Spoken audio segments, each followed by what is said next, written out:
Ficamos agora com o nosso comentário no Jornal Regional, como já é habitual. Comigo hoje tenho Cancela Moura. Cancela, muito boa noite, obrigado pela sua presença. Começamos precisamente com o Boletim Económico de Inverno, publicado hoje pelo Banco de Portugal, que diz que haverá uma recessão de 1,9% no PIB português. Pois é, este boletim de inverno do Banco de Portugal vem, no fundo, confirmar as nossas algumas suspeitas e as nossas maiores preocupações acerca da situação económica. Julgo que, para não sermos tão pessimistas, começaríamos por aquilo que é mais positivo, que eu julgo que é o... Começaremos então pelos pontos positivos. O saldo positivo da balança comercial e uma descida das importações e, naturalmente, até isso é um pouco negativo, mas esperava-se que as exportações crescessem cerca de 5%, mas vão só crescer cerca de 2%. De qualquer dos modos, é um item muito positivo. Aliás, de todos os índices ou itens económicos que estamos a falar, será aquele que é mais positivo.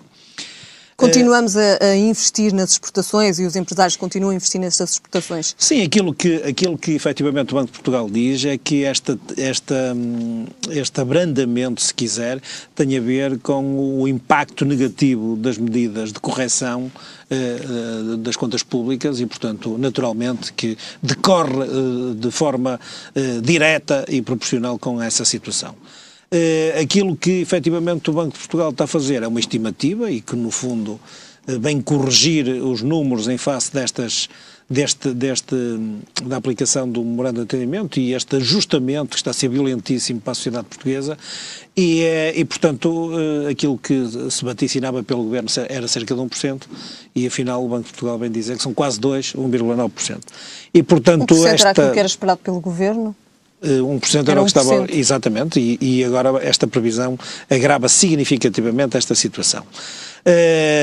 Penso que não há, portanto, os motivos que aqui podem ocorrer têm a ver necessariamente com as medidas orçamentais, porque elas são de facto de muita austeridade, de grande agravamento fiscal e também uma desaceleração da economia. Portanto, são os dois fatores principais que levarão a esta recessão.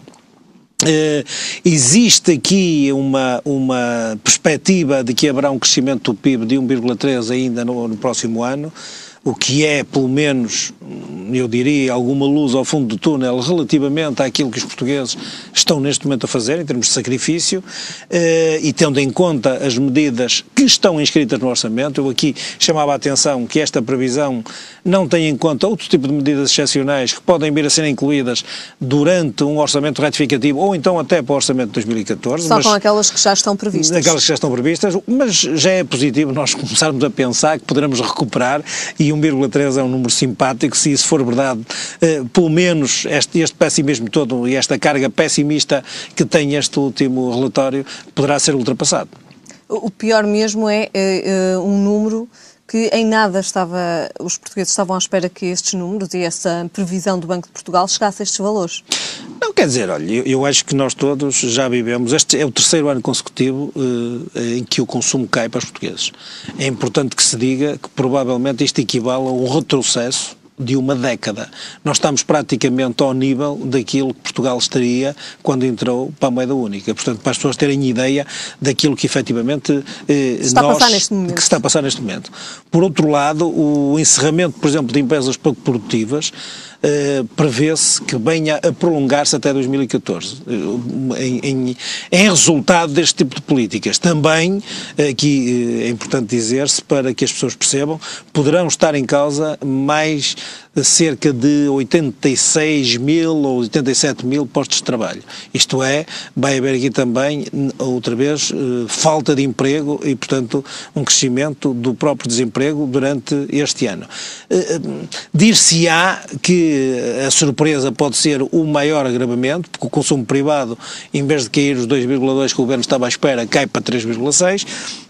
E relativamente à queda dos rendimentos e a contração da procura interna, julgo que em face disso, que depois o próprio PIB tem, obviamente, este resultado negativo. Portanto, aquilo que aqui é importante ressalvar, apesar deste pessimismo todo, é que finalmente, pelo menos, existe aqui um indicador que nos pode dar algum sinal daquilo que possa acontecer em termos de inversão no próximo ano. Cancela Moura, será também preocupante pensarmos que muitas marcas internacionais que têm as suas fábricas agora em Portugal, que têm as suas marcas a funcionar em Portugal, poderão de alguma forma fechar e ir para outros países com outras condições?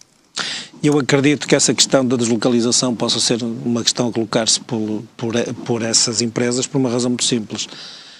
Quer a carga fiscal possa estar em causa, quer inclusivamente o próprio custo de mão de obra, que eu aqui por acaso acho que Portugal infelizmente estará nos países que terá um custo de mão de obra mais baixo em termos europeus, mas nós quando estamos a falar de deslocalização, basta muitas vezes a localização periférica de Portugal relativamente aos países emergentes, por exemplo na Europa de Leste, para nós estarmos numa concorrência um bocadinho desleal, entre aspas. Mas ainda ontem ouvimos nas notícias precisamente uma marca que está sediada no Alentejo que iria fechar e que iria para o México.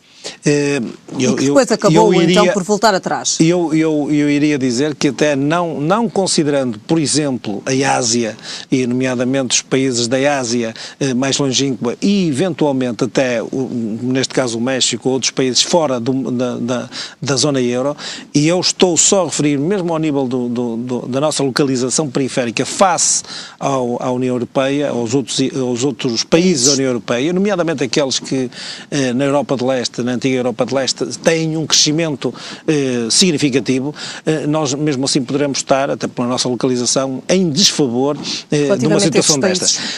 As ponderações que se possam fazer por estas empresas têm necessariamente a ver, primeiro, com o custo de mão de obra e depois, grande parte destas empresas que fizeram investimentos, por exemplo, no fim dos anos 80 ou, sobretudo, na década de 90 em Portugal, fizeram-na à custa de benefícios fiscais que efetivamente têm uma calendarização. E nós já assistimos nisso, a situações idênticas a estas.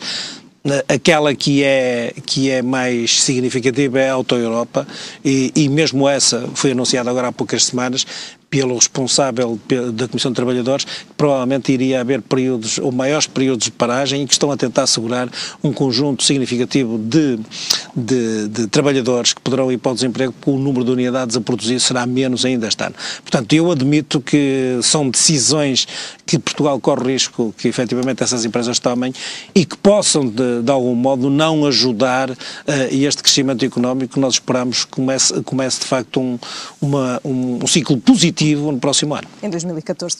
E ficamos também a saber que é a intenção do Governo relançar ainda este ano, 2013, a privatização da TAP.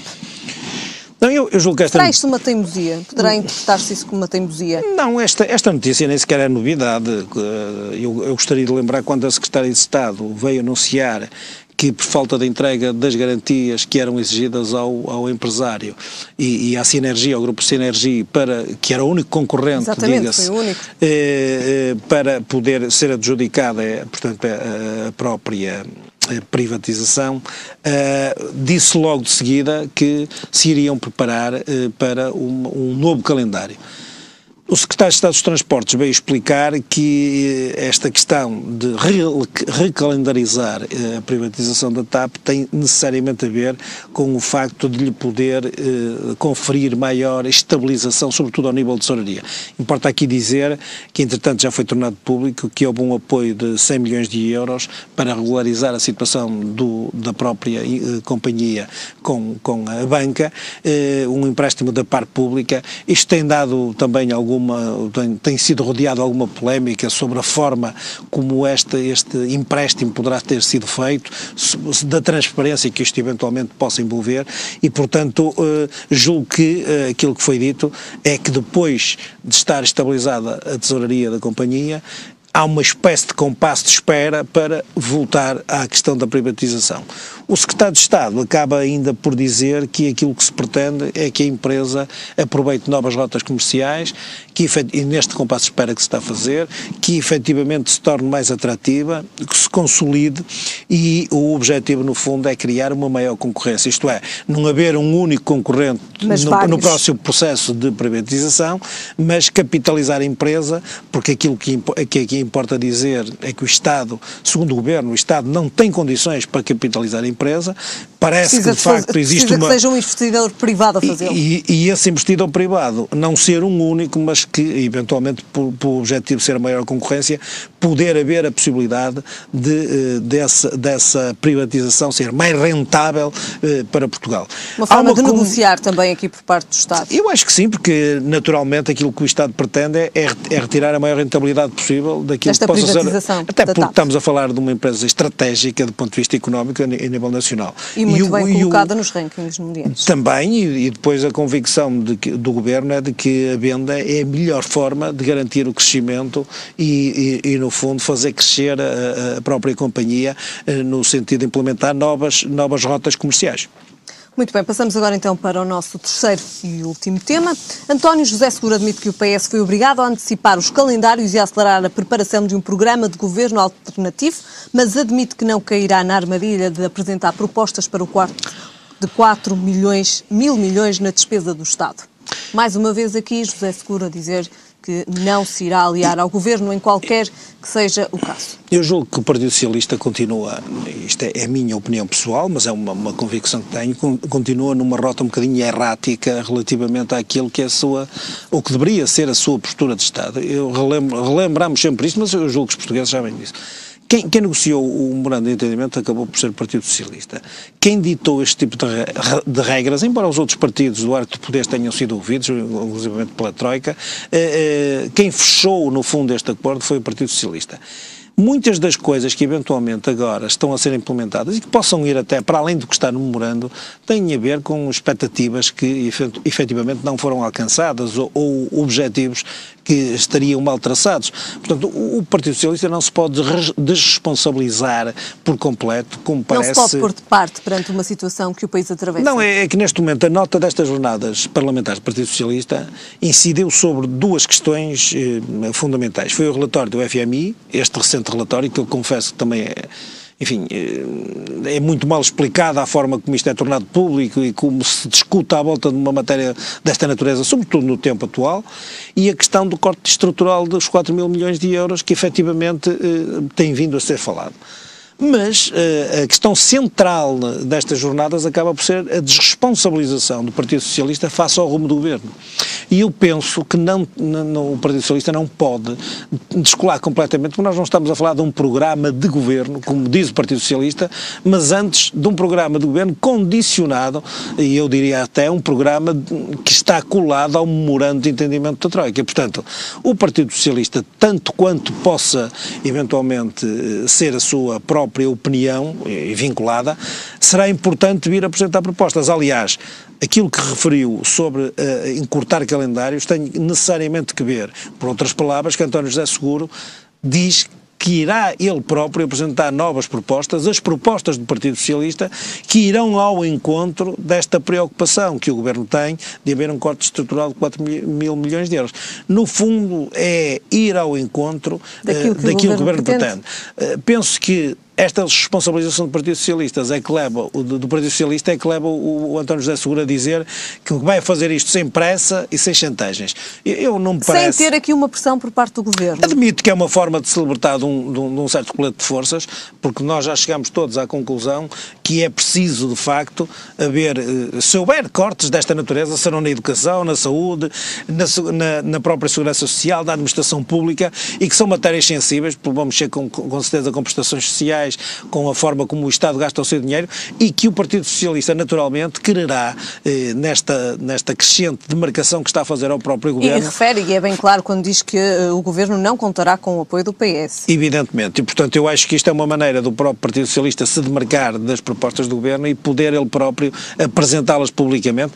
Talvez na esteira daquele discurso que António José Seguro tem dito, de que não é com mais austeridade e com mais medidas de contração da economia que se fará o Governo, ou que fará o programa do Governo, mas antes com medidas desta natureza, e que eu penso que eles vão tentar cativar o próprio eleitorado. Acho que é essa... Acha que é isso que lhe parece? Vão tentar cativar aqui o eleitorado, estão a tentar fazê-lo. Possíveis eleições. Estão a tentar fazê-lo, porque eu acho que é muito difícil. Por exemplo, sabe que eu acho que até o Partido Socialista está a cair, ele próprio, numa armadilha, que é fácil e populista de se pedir eleições. Por exemplo, o José Junqueira acabou por pedir a realização de eleições à custa de uma questão de lá na Caprina. Por exemplo, a mais recente polémica de alguma descoordenação política do Partido Socialista tem a ver com a ADSE. Que vieram ontem a público várias notícias e estamos praticamente no final do nosso comentário, só mesmo era só uma para última referir ideia. isto. Repara, apesar destas preocupações do Partido Socialista, a ADSE para o seguro é uma espécie de terceira via, porque Álvaro Beleza veio defender a extinção, Carlos Zorrinho diz que não devia haver extinção e o António José Seguro, como líder do partido, vem dizer que está por uma reestruturação da ADSE. Era caso para dizer, entendam-se lá, porque aquilo que vocês estão a fazer é uma oposição que se pretende responsável, séria, a um governo do país que nós pretendemos que faça o melhor por todos nós. Muito bem, Cancela, voltamos a ver-nos para a semana. Muito bem.